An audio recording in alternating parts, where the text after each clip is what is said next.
Happy mother's day.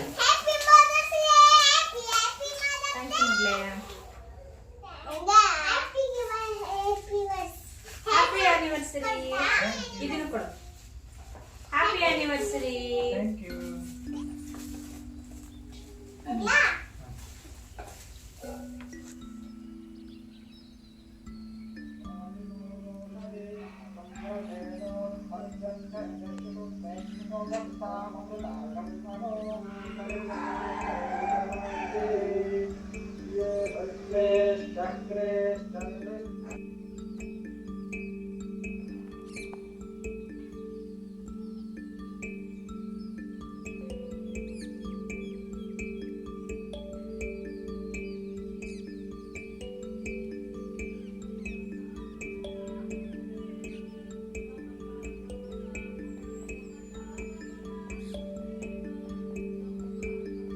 ನನ್ನ ಜೀವನದಲ್ಲಿ ನಾನು ಸಂಪಾದಿಸಿರೋವಂಥ ಅತಿ ದೊಡ್ಡ ಸಂಪತ್ತು ಅಥವಾ ಆಸ್ತಿ ಅಂತ ಹೇಳೋದಾದರೆ ಅದು ನನ್ನ ಗಂಡ ಅಂತ ಹೇಳಕ್ಕೆ ಇಷ್ಟಪಡ್ತೀನಿ. ಯಾಕೆ ಅಂದರೆ ಇವತ್ತಿನ ಪ್ರಪಂಚದಲ್ಲಿ ಆಸ್ತಿ ಮಾಡಿರೋರು, ಹಣ ಮಾಡಿರೋರು, ದುಡ್ಡು ಕಾಸು ಒಡವೆ ಕಾರು ಬಂಗ್ಲೆ ಅಂತ ಇರೋರು ಸಿಕ್ಕೇ ಸಿಗ್ತಾರೆ.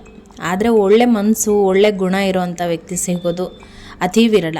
ಅದರಲ್ಲಿ ನಾನು ಅದೃಷ್ಟ ಮಾಡಿದ್ದೀನಿ ಅನ್ಕೊತೀನಿ. ನನ್ನ ಗಂಡ ನನಗೆ ಅತಿ ದೊಡ್ಡ ಸಂಪತ್ತು. Hello everyone, welcome back to my blog. ಹೇಗಿದ್ದೀರಾ? ಚೆನ್ನಾಗಿದ್ದೀರಾ ಅನ್ನೋದು ನನ್ನ ಭಾವನೆ. ಇವತ್ತು ನಮ್ಮ ವೆಡ್ಡಿಂಗ್ ಆ್ಯನಿವರ್ಸರಿ. ಇದು 7th ಇಯರ್ ಕಂಪ್ಲೀಟ್ ಆಯಿತು. ಸಕ್ಸಸ್ಫುಲ್ಲಾಗಿ ನಾವು 7 ವರ್ಷಗಳನ್ನು ಕಳೆದು 8ನೇ ವರ್ಷಕ್ಕೆ ಕಾಲಿಡ್ತಾ ಇದ್ದೀವಿ. ಸುಮಾರಷ್ಟು ಅಪ್ ಆ್ಯಂಡ್ ಡೌನ್ಸ್ ಇತ್ತು, ಒಂದಷ್ಟು ಚುಚ್ಚು ಮಾತುಗಳಿತ್ತು, ಒಂದಷ್ಟು ಹೀಯಾಳಿಕೆಗಳಿತ್ತು, ಸಾಕಷ್ಟು ನೋವುಗಳನ್ನು ಕೂಡ ಕೊಟ್ಟಿದ್ರು ನಮಗೆ. ಆದರೆ ಅದೆಲ್ಲದನ್ನೂ ಮೀರಿ ನಾವು ಬದುಕಿ ತೋರಿಸ್ತೀವಿ ಅಂತ ಹೇಳಿ ನಮ್ಮ ಜೀವನವನ್ನು ನಾವು ಕಟ್ಕೊಂಡು ಇವತ್ತು ಇಲ್ಲಿವರೆಗೂ ಬಂದು ನಿಂತಿದ್ದೀವಿ. So I am so blessed ಅನಿಸುತ್ತೆ. ಇಷ್ಟು ಒಳ್ಳೆಯ ಗಂಡ, ಇಂಥ ಮುದಾದ ಸಂಸಾರ ನನ್ನದಾಗಿರೋದು. So thank you so much for that. ಯೂನಿವರ್ಸ್ಗೆ ನಾನು ಅದೆಷ್ಟು ಥ್ಯಾಂಕ್ಸ್ ಹೇಳಿದ್ರೂ ಸಾಲಲ್ಲ. ಪ್ರತಿನಿತ್ಯ ಹೇಳ್ತಿರ್ತೀನಿ ಈ ವರ್ಡ್ನ ಮಾತ್ರ. I am the best, I am proud my self, I have a beautiful family, I have a kind-hearted husband and I have a beautiful, cute daughter. I'm so blessed. I'm so special ಅಂತ ಪ್ರತಿದಿನ ಹೇಳ್ಕೊತೀನಿ. So ಇವತ್ತು ನಮ್ಮ anniversary ಆಗಿರೋದ್ರಿಂದ ಬೆಳಗ್ಗೆ ಬೇಗ ಎದ್ದು ಕೆಲಸಗಳನ್ನೆಲ್ಲ ಮುಗಿಸಿ ಪೂಜೆನೂ ಮುಗಿಸಿ ಪೂಜೆ ಜೊತೆಗೆ ನಾನಿವತ್ತು ವ್ಲಾಗ್ನ ಶುರು ಮಾಡಿಕೊಂಡೆ.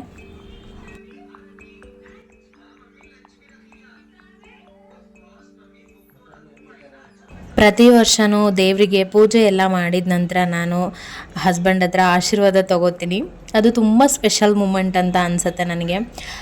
ಭೀಮನ ಅಮಾವಾಸ್ಯೆಯಲ್ಲಿ ನಮಸ್ಕಾರ ಮಾಡ್ತೀನಿ, ಯುಗಾದಿ ಹಬ್ಬದಲ್ಲಿ ಚಂದ್ರನ ದರ್ಶನ ಮಾಡಿದ್ಮೇಲೆ ನಮಸ್ಕಾರ ಮಾಡ್ತೀನಿ, ಮತ್ತು ನಮ್ಮ ಆ್ಯನಿವರ್ಸರಿಗೆ ನಮಸ್ಕಾರ ಮಾಡ್ತೀನಿ, ಹಾಗೆ ನನ್ನ ಬರ್ಡೇಗೆ ನಮಸ್ಕಾರ ಮಾಡ್ತೀನಿ. ಸೊ ಸಮ್ ಸ್ಪೆಷಲ್ ಡೇಸಲ್ಲಿ ನನಗೆ ಯಾವಾಗಾದರೂ ತುಂಬ ಎಮೋಷ್ನಲ್ ಆಗಿ ಅವರಿಗೆ ನಮಸ್ಕಾರ ಮಾಡಬೇಕು ಅಂತ ನನಗೆ ಫೀಲ್ ಆಯಿತು ಅಂದರೆ ಖಂಡಿತ ಅವತ್ತು ಯಾವುದೇ ಮುಜುಗರ ಇಲ್ಲದೆ ಮಾಡ್ತೀನಿ. ಯಾಕಂದರೆ ಗಂಡನ ಕಾಲಿಗೆ ಬೀಳೋದ್ರಲ್ಲಿ ಯಾವ ಇದು ಇಲ್ಲ, ಇನ್ನೂ ಅದು ಬ್ಲೆಸ್ಸಿಂಗ್ಸ್ ಜಾಸ್ತಿನೇ ಆಗುತ್ತೆ ಅಂತ ಹೇಳ್ಬೋದು. ಸೊ ಹಾಗಾಗಿ ನನಗೆ ತುಂಬ ಇಷ್ಟ ಈ ಥರ ನಮಸ್ಕಾರ ಮಾಡೋದವ್ರಿಗೆ. ಅವರು ತುಂಬ ಶೈ ಆಗ್ತಾರೆ, ನಾಚ್ಕೊತಾರೆ, ಮುಜುಗರ ಪಟ್ಕೊತಾರೆ, ಇದೆಲ್ಲ ಏನಕ್ಕೆ ಬೇಡ ಅನ್ನೋ ಥರ. ಬಟ್ ನನಗೆ ತುಂಬ ಇಂಪಾರ್ಟೆಂಟ್ ಅನಿಸುತ್ತೆ. ಸೊ ಅದೇನು ಗೊತ್ತಿಲ್ಲ, ನನಗೆ ಯಾವಾಗಲೂ ಅವರು ಬ್ಲೆಸ್ಸಿಂಗ್ಸು ಕೂಡ ಬೇಕು.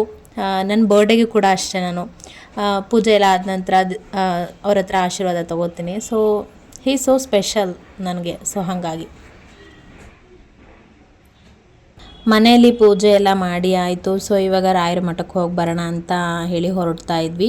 ಸೊ ನಾನು ನೋಡಿಕೊಂಡೇ ಇರಲಿಲ್ಲ ಮಿರರಲ್ಲಿ ಸರಿಯಾಗಿ, ಏನೋ ಅರ್ಜೆಂಟಲ್ಲಿ ರೆಡಿ ಆಗಿಬಿಟ್ಟಿದ್ದೆ. ಸೊ ಒಂದು ಸರಿ ನೋಡ್ಕೊಳ್ಳೋಣ ಅಂತ ನೋಡ್ಕೋತಾ ಇದ್ದೆ. ಆ್ಯಂಡ್ ಆ್ಯಸ್ ಯೂಶ್ವಲ್ ನಾವು ಯಾವಾಗಲೂ ಹೋಗೋದು ಒಂದೇ ಟೆಂಪಲ್, ಅದು ಕಾಮಧೇನು ಕ್ಷೇತ್ರ, ರಾಯರ ಮಠ. ನಮ್ದು ಏನೇ ಸ್ಪೆಷಲ್ ಡೇಸ್ ಇರಲಿ, ಏನೇ ಬೇಜಾರು ದಿನಗಳಿರಲಿ, ಏನಾದರೂ ಒಂದು ಎಕ್ಸೈಟ್ ಮೂಮೆಂಟ್ ಇದ್ದರೂ ಏನೇ ಇದ್ರೂ ಅಫ್ಕೋರ್ಸ್ ನಾವು ರಾಯರ ಮಠಕ್ಕೆ ಹೋಗ್ತೀವಿ. ಅಲ್ಲಿ ಒಪ್ಪಿಸಿ ಬಂದ್ರೇ ನನಗೆ ಸಮಾಧಾನ, ಅದೇನೋ ಗೊತ್ತಿಲ್ಲ ನನಗೆ. ಸೊ ಹಾಗಾಗಿ ಇವತ್ತು ಹೋಗಿ ರಾಯರ ದರ್ಶನ ಮಾಡಿಕೊಂಡು ಇವತ್ತು ಬ್ಲೆಸ್ಸಿಂಗ್ಸ್ ಬೇಕಪ್ಪ ನಿಂದು ಅಂತೆಲ್ಲ ಕೇಳಿಕೊಂಡು, ನನ್ನ ಗಂಡನಿಗೆ ಆರೋಗ್ಯ ಆಯಸ್ಸು ಎಲ್ಲ ಕೊಟ್ಟು ಕಾಪಾಡು ಅಂತೆಲ್ಲ ಬೇಡ್ಕೊಂಡು ತುಪ್ಪದ ಬತ್ತಿ ಹಚ್ಚಿ ಬಂದ್ವಿ. ಅದಾದಮೇಲೆ ದರ್ಶನ ಎಲ್ಲ ಮುಗಿಸ್ಕೊಂಡು ಪ್ರದಕ್ಷಿಣೆ ಎಲ್ಲ ಹಾಕಿ ಮಂತ್ರಾಕ್ಷತೆನೂ ಕೂಡ ಇಸ್ಕೊಂಡು ಬಂದ್ವಿ.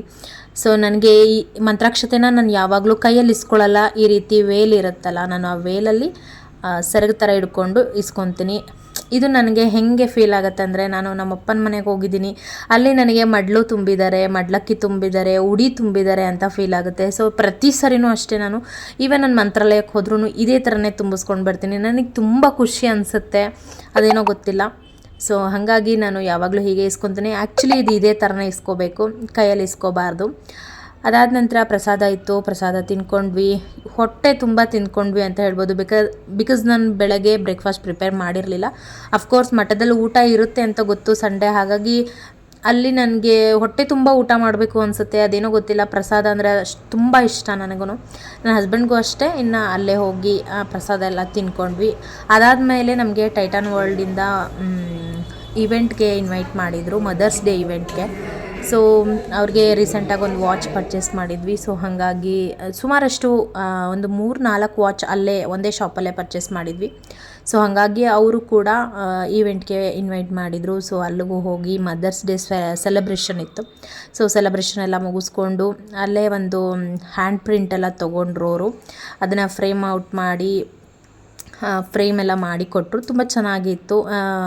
ಅಲ್ಲಿಗೂ ಹೋಗಿ ಬಂದ್ವಿ. ಸೊ ಇವತ್ತಿನ ಡೇ ತುಂಬ ಸ್ಪೆಷಲ್ ಆಗಿತ್ತು. ಜೀವನದಲ್ಲಿ ಎಷ್ಟೇ ಬೇಜಾರು ಇದ್ರೂ ಕೂಡ ಅವತ್ತಿನ ದಿನದ ಸ್ಪೆಷಲ್ ಏನಿರುತ್ತೋ ಅದನ್ನು ಎಂಜಾಯ್ ಮಾಡಬೇಕು, ಇದು ನನ್ನ ಪಾಲಿಸಿ. ನೋವುಗಳು ಸಾಕಷ್ಟು ಇರುತ್ತೆ, ಹೇಳ್ಕೊಳಕ್ಕಾಗದೇ ಇರೋಂಥ ನೋವುಗಳು ಕೆಲವೊಂದಿರುತ್ತೆ. ಬಟ್ ಏನು ಮಾಡೋದು, ಅದನ್ನೇ ಗ್ಯಾಪಿಸ್ಕೊಂಡು ಕೂತ್ಕೊತಾ ಇದ್ದರೆ ನಮಗೂ ತುಂಬ ಬೇಜಾರಾಗಿ ಇರೋ ಮುಂದೆ ಬರುವಂಥ ದಿನಗಳು ಕೂಡ ಹಾಳಾಗಿ ಹೋಗುತ್ತೆ. ಆ ಥರ ಮಾಡ್ಕೊಳಕ್ಕೆ ನನಗಿಷ್ಟ ಇಲ್ಲ. ಯಾಕಂದರೆ ಸಾಕಷ್ಟು ದಿನಗಳಿಗೆ ಆಲ್ರೆಡಿ ಹಾಳಾಗಿ ಹೋಗಿದೆ. ಸೊ ಅದನ್ನು ಮತ್ತೆ ರಿಪೀಟ್ ಮಾಡ್ಕೊಳಕ್ಕೆ ನನಗಿಷ್ಟ ಇಲ್ಲ. ಬರುವಂಥ ಮುಂದಿನ ದಿನಗಳೆಲ್ಲನೂ ಕೂಡ ತುಂಬ ಖುಷಿಯಾಗಿ ಹ್ಯಾಪಿಯಾಗಿ ಇರಬೇಕು ಅನ್ನೋದು ನನ್ನ ಆಸೆ.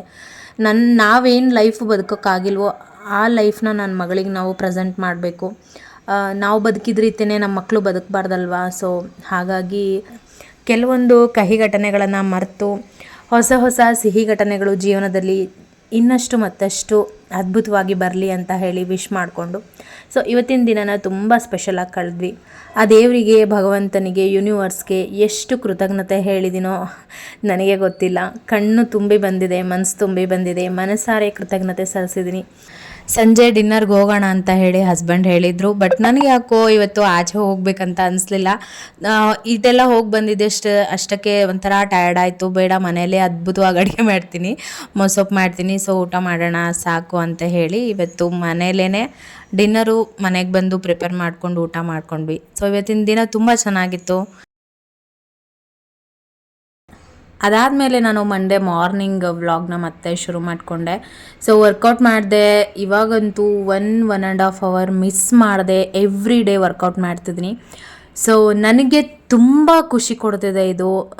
ವರ್ಕೌಟ್ ಮಾಡಿದಾಗ ಹ್ಯಾಪಿ ಹಾರ್ಮೋನ್ಸ್ ಏನು ರಿಲೀಸ್ ಆಗುತ್ತೆ, ಅದು ನನಗೆ ಮತ್ತಷ್ಟು ಆ್ಯಕ್ಟಿವ್ ಆಗಿರೋಕ್ಕೆ ತುಂಬ ಎನರ್ಜಿ ಬೂಸ್ಟ್ ಮಾಡುತ್ತೆ. ಸೊ ಪ್ರೆಸೆಂಟ್ಲಿ ನನಗೆ ತುಂಬ ಖುಷಿ ಕೊಡ್ತಾ ಇರೋದು ನನ್ನ ವರ್ಕೌಟ್ ಆ್ಯಂಡ್ ಆ ಡೆಡಿಕೇಶನ್ ಏನು ನಾನು ಮೇಂಟೈನ್ ಮಾಡ್ತಿದ್ದೀನಿ. ಸೊ ಅದು ನನಗೆ ತುಂಬ ಸೆಲ್ಫ್ ಲವ್, ಸೆಲ್ಫ್ ಕೇರ್ ಮತ್ತು ಒಂದು ಕಾನ್ಫಿಡೆನ್ಸ್ನ ಕೊಡ್ತಾ ಇದೆ ಅಂತ ಹೇಳಬಹುದು. ಸೊ ಸಿಕ್ಕಾಪಟ್ಟೆ ಸ್ವೆಟ್ ಆಗಿದೆ. ವರ್ಕೌಟ್ದು ಯಾವುದೂ ವಿಡಿಯೋ ಶೂಟ್ ಮಾಡ್ಕೊಂಡಿಲ್ಲ. ಸ್ವಲ್ಪ ವರ್ಕೌಟ್ ಎಲ್ಲ ಮುಗ್ದು ರಿಲ್ಯಾಕ್ಸ್ ಮಾಡುವಾಗ ಸ್ವಲ್ಪ ತಕ್ಕೊಂಡೆ ಅಷ್ಟೇ.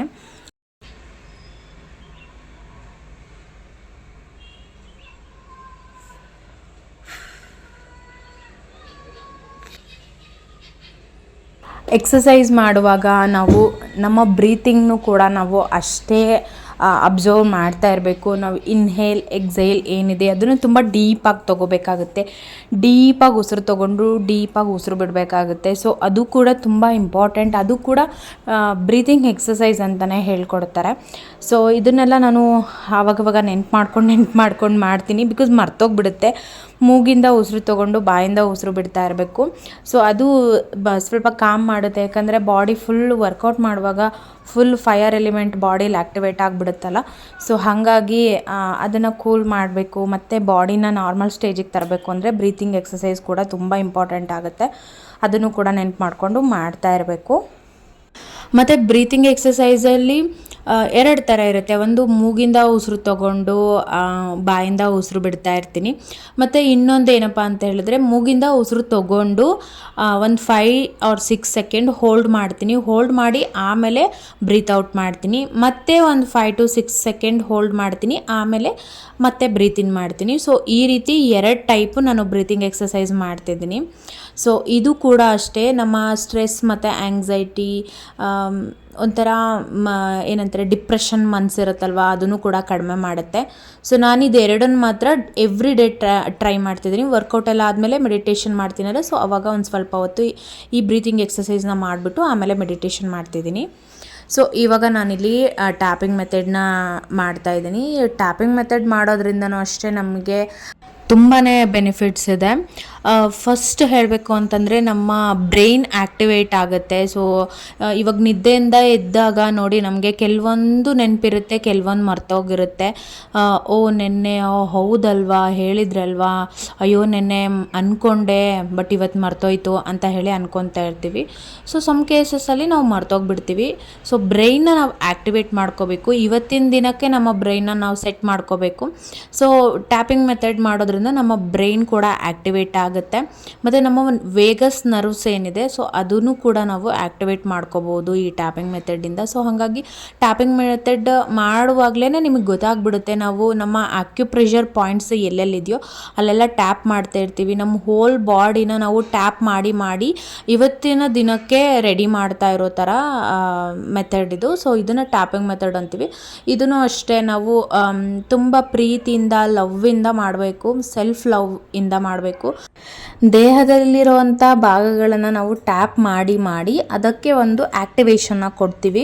ಸೊ ದಟ್ ಓಲ್ ಡೇ ನಮಗೆ ನಮ್ಮ ಬಾಡಿ ಫುಲ್ ಆ್ಯಕ್ಟಿವ್ ಆಗಿರುತ್ತೆ, ಲೇಸಿನೆಸ್ ಬರಲ್ಲ. ಆ್ಯಂಡ್ ಇನ್ನೂ ಒಂದು ಮಾಡೋಣ, ಇನ್ನೂ ಒಂದು ಕೆಲಸ ಮಾಡೋಣ ಅನ್ನೋ ಮೋಟಿವೇಶನ್ ಬರ್ತಾ ಇರುತ್ತೆ. ಅಫ್ಕೋರ್ಸ್ ಎಲ್ರಿಗೂ ಕೆಲಸ ಜಾಸ್ತಿ ಆದಾಗ ಸುಸ್ತಾಗೋದು, ಎನರ್ಜಿ ಲೋ ಅನ್ಸೋದು ಸಹಜ. ಬಟ್ ನಮ್ಮ ಮೈಂಡ್ ಏನಿದೆ, ನಮ್ಮ ಬ್ರೈನ್ ಏನಿದೆ, ಅದು ಆ್ಯಕ್ಟಿವ್ ಆಗಿದ್ದರೆ ಬಾಡಿ ಎಷ್ಟೇ ಸುಸ್ತಾಗಿದ್ರೂ ಕೂಡ ಬ್ರೈನು ಹೋಗು ಮಾಡು, ಆ ಕೆಲಸ ಫಿನಿಷ್ ಮಾಡು ಅಂತ ಹೇಳಿ ಪುಷ್ ಮಾಡ್ತಾ ಇರುತ್ತೆ. ಸೊ ಹಾಗಾಗಿ ನಾವು ಈ ಒಂದು ಬ್ರೈನ್ ಆ್ಯಕ್ಟಿವಿಟೀಸ್ನ ಮಾಡ್ತಾ ಇರಬೇಕು. ಅಂದರೆ ಬ್ರೈನ್ನ ನಾವು ಆ್ಯಕ್ಟಿವ್ ಮಾಡ್ಕೊಳ್ಳೋ ಮೆಥಡ್ಸ್ ಏನಿದೆ, ಸೊ ಇದನ್ನು ಕೆಲವೊಂದನ್ನು ನಾನು ಅಳವಡಿಸ್ಕೊಂಡಿದ್ದೀನಿ, ಮಾಡ್ತಾ ಇದ್ದೀನಿ. ಸೊ ಇದರಿಂದ ನನಗೆ ನಿಜವಾಗ್ಲೂ ತುಂಬ ಬೆನಿಫಿಟ್ ಸಿಕ್ಕಿದೆ. ಸೊ ಹಾಗಾಗಿನೇ ನಾನು ಶೇರ್ ಮಾಡ್ಕೋತಾ ಇರೋದು. ಯಾಕಂದರೆ ಹೌಸ್ ವೈಫ್ಗಳಿಗೆ ಹೆಂಗಾಗುತ್ತೆ ಅಂತ ಹೇಳಿದ್ರೆ ಮನೆ, ಮಗು, ಮನೆ ಕೆಲಸ ಇದು ತುಂಬ ಹೆಕ್ಟಿಕ್ ಅನಿಸುತ್ತೆ.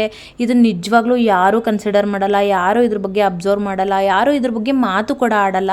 ಬಟ್ 4 ಗೋಡೆ ಮಧ್ಯೆ ಅದೇ ಕೆಲಸ, ಅದೇ ಮುಸ್ರೆ ಪಾತ್ರೆಗಳು, ಅದೇ ತೊಳೆಯೋ ಮೈಲಿಗೆ ಬಟ್ಟೆಗಳು, ಅದೇ ಕಸ, ಅದೇ ಗಲೀಜು, ಅದೇ ಒರೆಸು ಗುಡಿಸು, ಇದು ಮಕ್ಕಳು ಆರೈಕೆ, ಬಂದೋರ ಆರೈಕೆ, ಹೋದೋರ ಆರೈಕೆ, ಇದರೆಲ್ಲದರ ನಡುವೆ ನಮ್ಮ ದೇಹನ ನಾವು ಎಷ್ಟು ಕಡೆಗಣಿಸ್ತೀವಿ, ಎಷ್ಟು ಮರ್ತೋಗಿರ್ತೀವಿ ನಮ್ಮ ದೇಹದ ಬಗ್ಗೆ ಅಂತ ಹೇಳಿದ್ರೆ ನಿಜವಾಗ್ಲೂ ಇದು ರಿಯಲೈಸ್ ಮಾಡ್ಕೊಳ್ಳಿ, ಪ್ಲೀಸ್ ರಿಯಲೈಸ್ ಮಾಡ್ಕೊಳ್ಳಿ. ಯಾಕಂತ ಹೇಳಿದ್ರೆ ನಮ್ಮ ದೇಹನೇ ದೇಗುಲ ಅಂತ ಹೇಳ್ತಾರೆ. ಸೊ ಇಂಥ ಒಂದು ದೇವಸ್ಥಾನನ ನಾವು ಎಷ್ಟು ಗಲೀಜು ಮಾಡ್ಕೊಂಡು ಕೂತಿದ್ದೀವಿ, ಎಷ್ಟು ನೆಗ್ಲೆಕ್ಟ್ ಮಾಡ್ಕೊಂಡು ಕೂತಿದ್ದೀವಿ. ಬೇಡದೇ ಇರೋದನ್ನೆಲ್ಲ ನಮ್ಮ ಬಾಡಿಗೆ ಹಾಕ್ಕೊಂಡು, ಈವನ್ ಫುಡ್ಡಿಂದ ಹಿಡಿದು ಮೈಂಡ್ಸೆಟ್ಟಿಂದ ಹಿಡಿದು ಬೇಡದೇ ಇರೋ ಥಾಟ್ಸ್ನೆಲ್ಲ ನಮ್ಮ ತಲೆಯಲ್ಲಿ ತುಂಬಿಕೊಂಡು ಫುಲ್ ಮೆಸ್ ಮಾಡ್ಕೊಂಡಿರ್ತೀವಿ ನಮ್ಮನ್ನು ನಾವು. ಸೊ ನಾವು ಅದನ್ನೆಲ್ಲ ಕ್ಲೆನ್ಸ್ ಮಾಡಿ ಮಾಡಿ ಮಾಡಿ ನಮ್ಮನ್ನು ನಾವು ಕ್ಲೀನ್ ಮಾಡ್ಕೋಬೇಕು, ನಮ್ಮ ಆರನ್ನು ನಾವು ಪ್ರೊಟೆಕ್ಟ್ ಮಾಡ್ಕೋಬೇಕು. ಮತ್ತು ನಮ್ಮ ದೇಹಕ್ಕೆ ಬೇಕಾದಂಥ ಸಫಿಷಿಯಂಟ್ ಫುಡ್ಡು ಮತ್ತು ಕ್ಲೆನ್ಸಿಂಗ್ ಎಲಿಮೆಂಟ್ಸ್ನ ಕೊಟ್ಟು ನಮ್ಮ ಬಾಡಿಯಲ್ಲಿರೋ ಟಾಕ್ಸಿನ್ಸ್ನೆಲ್ಲ ಈಚೆ ಹಾಕಬೇಕು. ಅದು ಬರೀ ಫುಡ್ಡಿಂದ ಮಾತ್ರ ಆಗಲ್ಲ, ಕೆಲವೊಂದು ವರ್ಕೌಟಿಂದ ಮಾಡಬೇಕಾಗತ್ತೆ, ಕೆಲವೊಂದು ಮೆಥಡ್ಸ್ ಥೆರಪಿಗಳನ್ನು ಮಾಡಬೇಕಾಗತ್ತೆ. ಸೊ ಮನೇಲೇ ಕೂತ್ಕೊಂಡು ಮಾಡೋ ಅಂಥ ಈಸಿ ಮೆಥಡ್ಸ್ನೇ ನಾನು ಹೇಳ್ತಾ ಇರೋದು. ಸೊ ಇದೆಲ್ಲ ಹಾರ್ಡ್ಲಿ ನಿಮಗೆ 5 to 10 minutes ಹಿಡಿಯುತ್ತಷ್ಟೇ. ನಮಗೋಸ್ಕರ ನಾವು ಒಂದು 1/2 hour ಡೆಡಿಕೇಟೆಡ್ ಆಗಿ ವರ್ಕ್ ಮಾಡಿಲ್ಲ ಅಂತ ಹೇಳಿದ್ರೆ ನಮ್ಮ ದೇಹಕ್ಕೆ ಯಾರು ತಾನೇ ಬಂದು ಟೈಮ್ ಕೊಡ್ತಾರೆ ಹೇಳಿ. ನಾವು ಇಷ್ಟು ಬ್ಯೂಟಿಫುಲ್ಲಾಗಿ ಕಾಣಬೇಕಂದ್ರೆ ನಮ್ಮ ಹೇರ್ ಎಷ್ಟು ಇಂಪಾರ್ಟೆಂಟ್ ಆಗುತ್ತೆ, ನಮ್ಮ ಸ್ಕಿನ್ ಎಷ್ಟು ಇಂಪಾರ್ಟೆಂಟ್ ಆಗುತ್ತೆ. ನಮ್ಮ ಮೂಗು ಇದೇ ಶೇಪಲ್ಲೇ ಇರಬೇಕು, ನಮ್ಮ ಬಾಯಿ ಇದೇ ಥರನೇ ಇರಬೇಕು, ತುಟಿಗಳು ಹೀಗೆ ಇರಬೇಕು, ಉಗುರೆಲ್ಲ ಹೀಗೆ ಇರಬೇಕು. ಎಲ್ಲದನ್ನು ನಾವು ಬೇಕು ಅಂತ ಬಯಸ್ತೀವಿ ಹೊರತು ಆ ಬೇಕು ಅನ್ನೋದಕ್ಕೆ ನಾವೇನು ಪೂರೈಸಬೇಕು ಅನ್ನೋದ್ರ ಕಡೆ ಯಾರೂ ಯೋಚನೆ ಮಾಡಲ್ಲ. So think about it. Once ನೀವು ಕೂತ್ಕೊಂಡು ಯೋಚನೆ ಮಾಡಿದ್ರೆ ನಿಮಗೆ ರಿಯಲೈಸ್ ಆಗುತ್ತೆ, ಹೌದು we have to do it ಅಂತ ಅನಿಸುತ್ತೆ. ಸೊ ನಾನು ಈ ಮೆಥಡ್ ಮಾಡುವಾಗ ನಾನು ಪ್ರತಿಯೊಂದು ಪಾರ್ಟ್ನ ಏನು ಟ್ಯಾಪ್ ಮಾಡಿ ಟ್ಯಾಪಿಂಗ್ ಕೊಡ್ತಾ ಇರ್ತೀನಲ್ವ, ಸೊ ಅವಾಗೆಲ್ಲ ಅದಕ್ಕೆ ಆಯಾ ಪಾರ್ಟ್ಗೆ ನಾನು ಥ್ಯಾಂಕ್ಸ್ ಹೇಳ್ತಾ ಬರ್ತೀನಿ. ಲೈಕ್ ಹೇರ್ ಅಂದರೆ ಹೇರ್ಗೆ ಥ್ಯಾಂಕ್ಸ್ ಹೇಳ್ತೀನಿ, ಬಿಕಾಸ್ ನನ್ನನ್ನು ತುಂಬ ಬ್ಯೂಟಿಫುಲ್ಲಾಗಿ ಕಾಣೋಂಗೆ ನೀನು ಮಾಡ್ತಿದ್ದೀಯಾ, so thank you so much. ನೀನು ತುಂಬ ಚೆನ್ನಾಗಿ ಹೆಲ್ದಿಯಾಗಿ ಚೆನ್ನಾಗಿ ಬೆಳಿಬೇಕು, ನೀನು ತುಂಬ ಶೈನಾಗಿ ಕಾಣಿಸ್ಬೇಕು, ನಿನಗೆ ಬೇಕಾದಂಥ ಸಫಿಷಿಯೆಂಟ್ ಫುಡ್ಸ್ ಎಲ್ಲ ನಾನು ಕೊಡೋಕ್ಕೆ ಟ್ರೈ ಮಾಡ್ತೀನಿ. ಇಷ್ಟು ದಿನ ನಾನು ನಿನ್ನನ್ನು ನೆಗ್ಲೆಕ್ಟ್ ಮಾಡಿದ್ದಕ್ಕೆ ಐ ಆಮ್ ರಿಯಲಿ ಸಾರಿ ಅಂತ ಹೇರ್ಸ್ಗೆ ಹೇಳ್ತೀನಿ. ಸ್ಕಿನ್ ಪಾರ್ಟಿಗೆ ಬಂದರೆ ಸ್ಕಿನ್ಗೂ ಅಷ್ಟೇ, ನಾನು ನಿನ್ನ ಬಗ್ಗೆ ಕೇರ್ ಮಾಡಿಲ್ಲ, ಸಿಂಕ್ ಕೇರ್ ಮಾಡೋದೇ ಜಾಸ್ತಿ ಆಗೋಯ್ತು, ಸ್ಕಿನ್ ಕೇರ್ ಮಾಡೋಕ್ಕಾಗಿಲ್ಲ, ಐ ಆಮ್ ರಿಯಲಿ ಸಾರಿ. ಇನ್ಮೇಲಿಂದ ನಾನು ನಿನ್ನ ಬಗ್ಗೆ ಕೇರ್ ಮಾಡ್ತೀನಿ, ನಾನು ನಿನ್ನನ್ನು ತುಂಬ ಪ್ರೀತಿ ಮಾಡ್ತೀನಿ, ನೀನು ಚೆನ್ನಾಗಿ ಶೈನ್ ಆಗಿದ್ದರೆ ನನಗೆ ತುಂಬ ಬ್ಯೂಟಿಫುಲ್ ಫೀಲ್ ಆಗುತ್ತೆ ಅಂತೆಲ್ಲ ಹೇಳಬೇಕು, ಗ್ರ್ಯಾಟಿಟ್ಯೂಡ್ ಹೇಳಬೇಕು. ಹೌದಲ್ವಾ, ಎಷ್ಟು ನಿಜ ಇದು. ನಮ್ಮ ದೇಹ ನಮಗೆ ಎಷ್ಟು ಸಪೋರ್ಟ್ ಮಾಡುತ್ತೆ, ಹೋಲ್ ಡೇ ಕೆಲಸ ಮಾಡೋಕ್ಕೆ ಎಷ್ಟು ಸರ್ವೈವ್ ಮಾಡುತ್ತೆ. ಎಲ್ರಿಗೂ ನಾವು ಸರ್ವಿಸ್ ಮಾಡ್ತೀವಿ, ಬಟ್ ನಮ್ಮ ದೇಹಕ್ಕೆ ನಾವು ಯಾವತ್ತೂ 10 ನಿಮಿಷ ಟೈಮ್ ಕೊಡಲ್ಲ. ಸೊ ಅದನ್ನು ಮಾಡಿ ಅನ್ನೋದೇ ಈ ಒಂದು ವ್ಲಾಗ್ನ ಸಾರಾಂಶ ಅಷ್ಟೇ. ನನಗೆ ಇದನ್ನು ತುಂಬ ಹೇಳ್ಕೋಬೇಕು ಅಂತ ಅನಿಸ್ತಿತ್ತು, ಬಿಕಾಸ್ ನನಗೆ ತುಂಬ ವಿಚಾರಗಳು ರಿಯಲೈಸ್ ಆಗಿದೆ, ನಾವು ಎಷ್ಟು ತಪ್ಪುಗಳನ್ನ ಮಾಡ್ತೀವಿ ನಮ್ಮ ದೇಹಕ್ಕೆ ಅಂತ ಹೇಳಿಬಿಟ್ಟು. ಸೊ ಬೇಡದೇ ಇರೋ ಮೆಸ್ಸಪ್ಪ, ನಿಜವಾಗ್ಲೂ ಎಷ್ಟು ಮೆಸ್ಸಪ್ಪನ್ನ ನಾವು ತಂದು ಮೈ ಮೇಲೆ ಹಾಕ್ಕೊತೀವಿ. ಇವಾಗ ಫುಡ್ಡಲ್ಲೇ ತೊಗೊಳ್ಳಿ, ಮಕ್ಕಳು ಬಿಟ್ಟಿದ್ದು ತಿಂತೀವಿ, ಗಂಡ ಬಿಟ್ಟಿದ್ದು ತಿಂತೀವಿ, ಎಲ್ಲ ಡಸ್ಟ್ಬಿನಿಗೆ ಹಾಕೋ ಐಟಮ್ಸ್ ಎಲ್ಲ ತೊಗೊಂಡು ಬಂದು ನಮ್ಮ ದೇಹಕ್ಕೆ ನಾವು ಹಾಕ್ಕೊತೀವಿ. ಅದೇ ಥರ ಮೆಂಟಲಿನೂ ಕೂಡ ಅಷ್ಟೇ, ಬೇಡದವ್ರದನ್ನೆಲ್ಲ ತಲೆಲೆ ತುಂಬಿಕೊಂಡು ಗಂಟೆಗಟ್ಟಲೆ ಮೊಬೈಲ್ ಸ್ಕ್ರೋಲ್ ಮಾಡಿಕೊಂಡು ನಮ್ಮ ಟೈಮ್ನ ವೇಸ್ಟ್ ಮಾಡ್ಕೊತಾ ಇದ್ದೀವಿ ಅಷ್ಟೇ. ಸೋಷಿಯಲ್ ಮೀಡಿಯಾ ನೋಡೋದು ತಪ್ಪಂತ ಹೇಳಲ್ಲ, ಬಟ್ ಅದರಲ್ಲಿ ಎಷ್ಟು ಪ್ರೊಡಕ್ಟಿವ್ ನಾಲೆಡ್ಜ್ನ ನಾವು ತೊಗೊಂಡಿದ್ದೀವಿ, ಎಷ್ಟು ನಮ್ಮ ಜೀವನದಲ್ಲಿ ಅಳವಡಿಸ್ಕೊಳ್ತಾ ಇದ್ದೀವಿ ಅನ್ನೋದು ತುಂಬ ಇಂಪಾರ್ಟೆಂಟ್ ಆಗುತ್ತೆ. ಸೊ ಈ ಥರದ್ದು ಮೋಟಿವೇಶನ್ ಸಿಗುವಂಥ ವ್ಲಾಗ್ಸ್ಗಳನ್ನ ನೋಡಿ, ಬೇಡದೇ ಇರೋವಂಥದ್ದನ್ನೆಲ್ಲ ಬಿಟ್ಟಾಕಿ. ನಿಮ್ಮ ಟೈಮ್ ತುಂಬ ಪ್ರೀಷಿಯಸ್, ನೀವು ಮುಂದೆ ಬೇಕು ಅಂದರೂ ಈ ಸಮಯ ನಿಮಗೆ ಸಿಗಲ್ಲ, ಕಳೆದೋಗಿರುತ್ತೆ. ಸೊ ಆ ಸಮಯಕ್ಕೆ ಬೆಲೆ ಕೊಡಿ. ಪ್ರತಿಯೊಂದು ವಿಚಾರಕ್ಕೂ, ಪ್ರತಿಯೊಂದು ವಿಷಯಕ್ಕೂ, ಪ್ರತಿಯೊಂದು ವಸ್ತುವಿಗೂ ಕೂಡ ಕೃತಜ್ಞತೆ ಸಲ್ಲಿಸಿ. ನೀವು ಅದನ್ನು ಮಾಡ್ತಾ ಹೋದಂಗೆ ಪ್ರಕೃತಿ ನಿಮಗೆ ಎಲ್ಲ ಒಳ್ಳೆಯ ಥಿಂಗ್ಸ್ನ, ಒಳ್ಳೆಯ ವಿಚಾರಗಳನ್ನು ಪ್ರಕೃತಿನೂ ಕೂಡ ನಿಮಗೆ ಕೊಡ್ತಾ ಹೋಗುತ್ತೆ ಅಂತ ಹೇಳಿ ಈ ಒಂದು ವ್ಲಾಗ್ನ ಇಲ್ಲಿಗೆ ಎಂಡ್ ಮಾಡ್ತೀನಿ. ತುಂಬ ಲಾಂಗ್ ಫಾರ್ಮ್ ಆಯಿತು ಇವತ್ತಿನ ವಿಡಿಯೋ, ಬಟ್ ಎಲ್ಲ ನೀಟಾಗಿ ಎಕ್ಸ್ಪ್ಲೈನ್ ಮಾಡಬೇಕು ಅನ್ನೋದು ನನ್ನ ಉದ್ದೇಶ ಅಷ್ಟೇ. ಇವತ್ತಿನ ವ್ಲಾಗ್ ಹೇಗಿತ್ತು, ನಾನು ಹೇಳಿದ ವಿಚಾರ ನಿಮಗೆ ಅರ್ಥ ಆಯಿತಾ, ಇಷ್ಟ ಆಯಿತಾ, ನಿಮ್ಮ ಅನಿಸಿಕೆ ಏನು ಅನ್ನೋದನ್ನು ನನಗೆ ಕಮೆಂಟ್ ಬಾಕ್ಸಲ್ಲಿ ತಿಳಿಸಿ. ಸೊ ಇವತ್ತಿನ ವ್ಲಾಗ್ನ ಇಲ್ಲಿಗೆ ಎಂಡ್ ಮಾಡ್ತಾ ಇದ್ದೀನಿ. ಮತ್ತೆ ಸಿಗ್ತೀನಿ ಮುಂದಿನ ವ್ಲಾಗಲ್ಲಿ ಒಂದು ಒಳ್ಳೆಯ ವಿಚಾರದ ಜೊತೆಗೆ. ಸೊ ಅಲ್ಲಿವರೆಗೂ ನಮಸ್ಕಾರ.